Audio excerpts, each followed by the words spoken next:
नमस्कार प्रिय दर्शकों। ज्योतिष शास्त्र में जिस ग्रह को सबसे शुभदायक माना गया है वो है देवगुरु बृहस्पति महाराज। बृहस्पति महाराज कई चीजों का कारक होता है।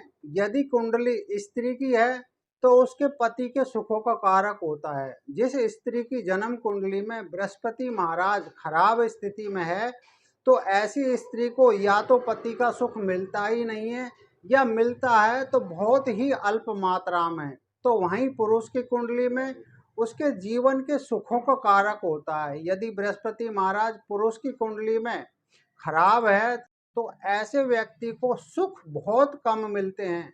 संतान का कारक भी बृहस्पति महाराज होता है, पुत्र का कारक बृहस्पति महाराज होता है और किसी भी व्यक्ति के उसके बड़े भाई का कारक भी बृहस्पति महाराज ही होता है। हमारे शरीर में भी बृहस्पति महाराज हमारे लीवर का और हमारी पाचन क्रियाओं का प्रतिनिधित्व करता है। यदि किसी व्यक्ति की जन्म कुंडली में बृहस्पति खराब हो जाता है तो ऐसे व्यक्ति की चर्बी बहुत बढ़ जाती है, जिससे उसके शरीर में मोटापा आ जाता है, क्योंकि बृहस्पति को चर्बी का कारक भी माना गया है। और यही बृहस्पति महाराज अब 14 मई 2025 को अपना राशि परिवर्तन करेंगे। वृश्चिक राशि वालों के लिए बृहस्पति महाराज 14 मई तक इनके सप्तम भाव में चल रहे हैं, जो ठीक स्थिति पे हैं, किंतु 14 मई को ये इनके सप्तम भाव में से निकल के और बुध की मिथुन राशि में और इनके अष्टम भाव में संचार करेंगे। अष्टम भाव में बृहस्पति का गोचर लाभदायक नहीं माना गया है। जीवन में अनेकों तरह की परेशानियां आती हैं और ये अष्टम भाव में 18 अक्टूबर तक विराजमान रहेंगे, किंतु 18 अक्टूबर को ये पुनः अपना राशि परिवर्तन करके और इनके नवम भाव में यानी भाग भाव में चले जाएंगे, जहां पर ये 5 दिसंबर तक विराजमान रहेंगे, लगभग 48 दिन तक। और 5 दिसंबर को फिर से ये पुनः राशि परिवर्तन करके और वृश्चिक राशि वालों के अष्टम भाव में ही आ जाएंगे, जहां पर ये 10 मार्च 2026 तक विराजमान रहेंगे। इस तरीके से बृहस्पति महाराज का 12 महीनों में ही 2 बार राशि परिवर्तन करेंगे, जिसका सभी जातकों के लिए भिन्न भिन्न प्रभाव देखने को मिलेगा।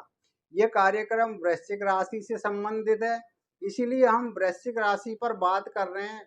वृश्चिक राशि वालों पर 29 मार्च 2025 को शनि की ढैया भी समाप्त हो रही है। वर्तमान में वृश्चिक राशि वालों के ऊपर इनके चतुर्थ भाव में शनि चल रहे थे, जिसकी वजह से इनके ऊपर अशुभ ढैया का प्रभाव था, किंतु 29 मार्च को ये ढैया पूरे तरीके से समाप्त हो जाएगी और शनि इनके चतुर्थ भाव में से निकल के इनके पंचम भाव में संचार करेंगे। शनि का पंचम भाव में भी संचार शुभ नहीं माना गया है, काफ़ी विघ्न परेशानियां आती हैं। लाल किताब के अनुसार पंचम भाव में शनि को फूटी हांडी बताया गया है।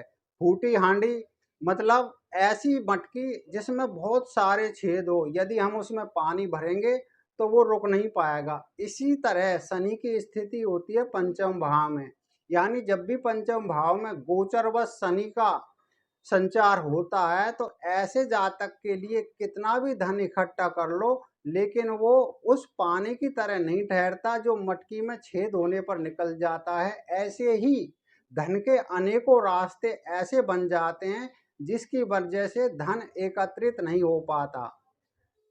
इनके सप्तम भाव में बृहस्पति 14 मई तक संचार कर रहे हैं, जो काफ़ी लाभदायक हैं। आप जितना भी परिश्रम करेंगे, संघर्ष करेंगे, उसका आपको लाभ अवश्य मिलेगा। वाहन का सुख भी सप्तम भाव में जब बृहस्पति का गोचर होता है तो आपको अवश्य मिलता है, किंतु यहाँ पर आपको अपने स्वास्थ्य से संबंधित विशेष सावधानी रखनी चाहिए, क्योंकि यहाँ से सीधी दृष्टि आपकी स्वयं की वृश्चिक राशि पर डालते हैं। जब आपके सप्तम भाव में बृहस्पति का संचार रहेगा तो उनकी पंचम दृष्टि आपके एकादश भाव यानी लाभ भाव पर रहेगी और लाभ भाव में बुध की कन्या राशि आती है, इसलिए आपके लाभ में थोड़ी रुकावटें भी उत्पन्न कर सकते हैं। अपनी सप्तम दृष्टि से आपके प्रथम भाव को यानी वृश्चिक राशि को ही देखेंगे। वृश्चिक राशि इनके मित्र की मंगल की राशि है, इसलिए वृश्चिक राशि पर दृष्टि डालने से ऐसे जातकों को लाभ अवश्य होगा।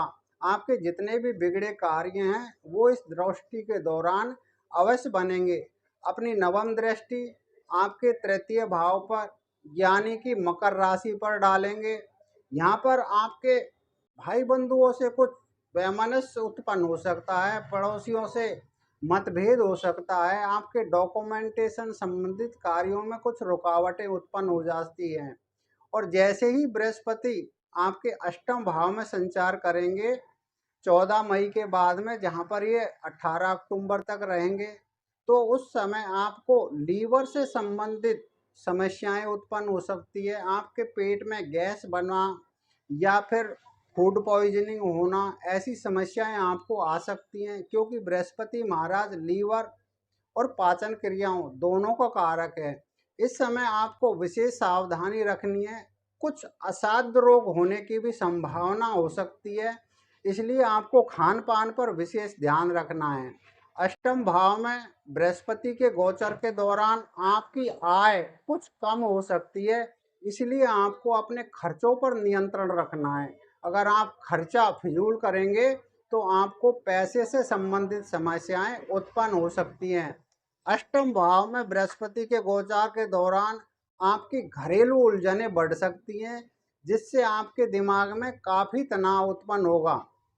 आप जितनी भी यात्राएं करेंगे वो व्यर्थ की हो सकती है, उनसे आपको कुछ लाभ बहुत कम देखने को मिलेगा। अष्टम भाव में से बृहस्पति अपनी पंचम दृष्टि आपके 12वें भाव पर यानी उनके शत्रु की तुला राशि पर डालेंगे, और शत्रु की तुला राशि पर डालने से फिर से आपके खर्चों में वृद्धि होगी, किंतु वो खर्चे आपके शुभ कार्यों में यानी मांगलिक कार्यों में होंगे। पति पत्नी के बीच में कुछ मतभेद उत्पन्न हो सकते हैं। अपनी नींदों में कुछ समस्याएं उत्पन्न हो सकती हैं, आपको नींदों की परेशानी हो सकती है। और अष्टम भाव में से अपनी सप्तम दृष्टि आपके द्वितीय भाव पर डालेंगे, जहां पर उनकी स्वयं की ही धनु राशि आती है। अब धनु राशि उनकी स्वयं की राशि है, इसलिए वहां वो खराब नहीं करेंगे। धनु राशि द्वितीय भाव से संबंधित आपको विशेष लाभ देखने को मिलेगा। क्या होगा, यदि आपका पैतृक संपत्ति का कोई विवाद चल रहा था तो वो इस समय हल हो सकता है।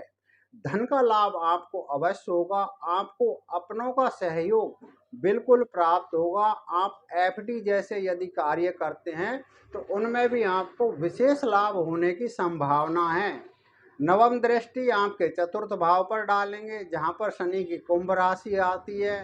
तो इस समय आपको प्रॉपर्टी के कार्यों में विशेष सावधानी बरतनी है। काफी सोच समझकर खरीद फरोख्त करनी है। आपके घर में कुछ मानसिक तनाव आपको महसूस होगा, जिसके लिए आपको व्यायाम वगैरह करने हैं। और नवम भाव में जहाँ पर ये 48 दिन तक कर्क राशि में रहेंगे, तो वहाँ ये आपके लिए काफ़ी लाभदायक रहेंगे। क्या होगा, आपके जो पहले कार्य बिगड़े हुए थे वो इस गोचर के दौरान यानी कि 18 अक्टूबर से और 5 दिसंबर का जो समय आएगा तो उसमें आपके अवश्य बनेंगे। भूमि और वाहन का आपको योग बन रहा है, प्राप्त हो सकता है। नवम भाव में जैसे ही बृहस्पति का गोचर होगा तो आपको कुछ ऐसे मित्र मिल सकते हैं जो काफ़ी अरसे से उनसे मुलाकात नहीं हुई थी, वो इस समय आपको मिल सकते हैं। नवम भाव में बृहस्पति जैसे ही गोचर करेंगे तो आपके भाव यानी कि नवम दृष्टि आपके पंचम भाव पर डालेंगे। संतान सुख आपको मिलेगा। आपको संतान से संबंधित काफ़ी शुभ समाचार सुनने को मिलेगा। और अपनी पंचम दृष्टि आपके पंचम भाव प्रथम भाव पर डालेंगे। स्वास्थ्य के प्रति आपको लापरवाही नहीं बरतनी है, वैसे हेल्थ को सही रखेंगे, आपके लिए धन लाभ के भी योग बनाएंगे। तो प्रिय दर्शकों, ये था बृहस्पति के गोचर से संबंधित कार्यक्रम। ये आपको कैसा लगा, इस विषय में आप अपनी राय कमेंट बॉक्स में अवश्य दें। और यदि आपके जीवन में बृहस्पति से संबंधित किसी भी प्रकार की परेशानी आ रही है तो आपको केसर का तिलक या फिर हल्दी का तिलक करना चाहिए। यदि आपकी जन्म कुंडली में बृहस्पति महाराज खराब स्थिति में है, शत्रु भाव में बैठे हैं, तो आपको चने की दाल का दान करना चाहिए और साधु सन्यासियों से आपको आशीर्वाद लेना चाहिए। बिल्कुल भूल कर भी अपने से बड़ों का अपमान नहीं करना चाहिए। यदि आप ऐसे ज्योतिष शास्त्र के उपायों को अपनाते हैं तो आपके जीवन में जो भी बृहस्पति ग्रह से संबंधित समस्याएं उत्पन्न हो रही हैं वो दूर होंगी और आपको काफ़ी लाभ होगा। तो ये कार्यक्रम कैसा लगा इस विषय में आप हमें अवश्य बताएं। और यदि आप हमारे चैनल से नए जुड़े हैं और अभी तक आपने हमारा चैनल सब्सक्राइब नहीं किया है तो इस बार चैनल को जरूर सब्सक्राइब कर लीजिए, जिससे आने वाले वीडियो का नोटिफिकेशन सबसे पहले आपको प्राप्त हो। तो अगले कार्यक्रम में आपसे हमारी फिर मुलाकात होगी। तब तक के लिए आज्ञा दीजिए। नमस्कार।